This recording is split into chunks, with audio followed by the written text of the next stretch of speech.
Namoonni mucaa kana argin kanaan dura viidiyoo tokko waraabnee geessinii dhiisnee turre jechuudha. Obboleessi keenya kun Milkeessaa jedhama. Rakkoo dhukkuba narviitiin dhukkubsachaa ture.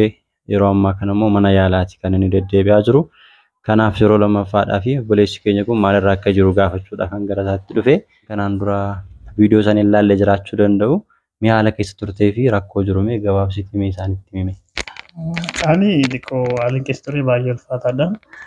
Maatiin kun deeggaruu fi baay'ee ulfaata. Baay'ee deeggaruu hin danda'ani. Kanayyuu namni gargaaruun dhufees ga'ee amma immoo gargaarsa namaa nama barbaachisaa akka jirru kan ammoo xiqqoo ulfaataa haalli kaffaltii mana kiraas baay'ee ulfaataadha. Obboleessi koo galii inni argatu hojiin isaa waan akka afaanii kaffala malee hojii xiqqoo sarara bu'aa argatu gargaaru miti. Haala kanaan immoo baay'ee jireenya waan ulfaata jiruuf innis baay'ee cinqeen jira. Innis baay'ee natti ulfaatee jira jechuudha. Tole ammatti mee maaltu si rakkisa? Adda dureedhaan.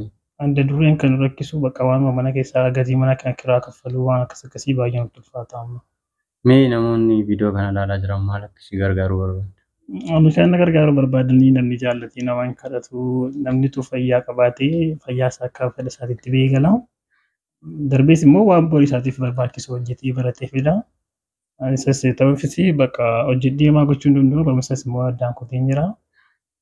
Bakka namni namummaan itti dhaga'amu akka namummaa isaatiitti namni fayyaa qabu nama dhukkubsate nama arga fayyaa namaa jechuudha. Akka Oromootti akka saba tokkootti namni fayyaan itti dhaga'amu namni namummaa itti dhaga'amu waan qaburraallee baay'ee hin taane immoo tokko deeggaree bakka anaaf gaariidha jedhee jechuudha. Waggaa meeqa guutee milkoomne erga bifa kanaan dhukkubsattee manatti deebite? Waggaa 3 guute. Erga dhukkubsattee bifa kanaan manatti deebite jechuudha. Durii xiqqoo yommuu ijoollummaa kootii nan deema baay'een deemu. Yoon deemillee waan xiqqoo si gufadhee nan kufa.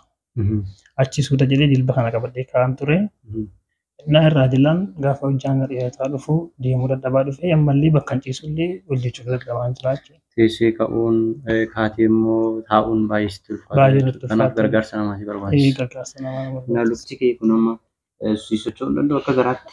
Yoon akkasitti ofii kootti hin sochoose malee homaan socho'u. Yoo akkasitti ofii harkaan qabde malee socho'uu hin danda'u jechuudha. Humna homaan qabu jechuudha. Yoon akkasitti sochoose malee. Waan tokko tokkoof akkasinii ta'uuf mana kiraadhaafis waan tokko tokkoof akkasinii ta'uuf birrii xiqqoo qabadhee dhufeen jira. Obboloota kiyya tokko ala jiru nama lamadha isaanii. Walatta Sanbatii fi Saataa Gabreel kan jedhaman jechuudha. Walitti fuudhuudhaan birrii kana si erganiitu jiru. Kan sirraa eegamu isaaniin eebbisu. Waaqayyo isaan eebbisuu gammachuu isaaniif kennuu fayyaa isaanii dhaawwatanii nagaa isaanii jiraatanii.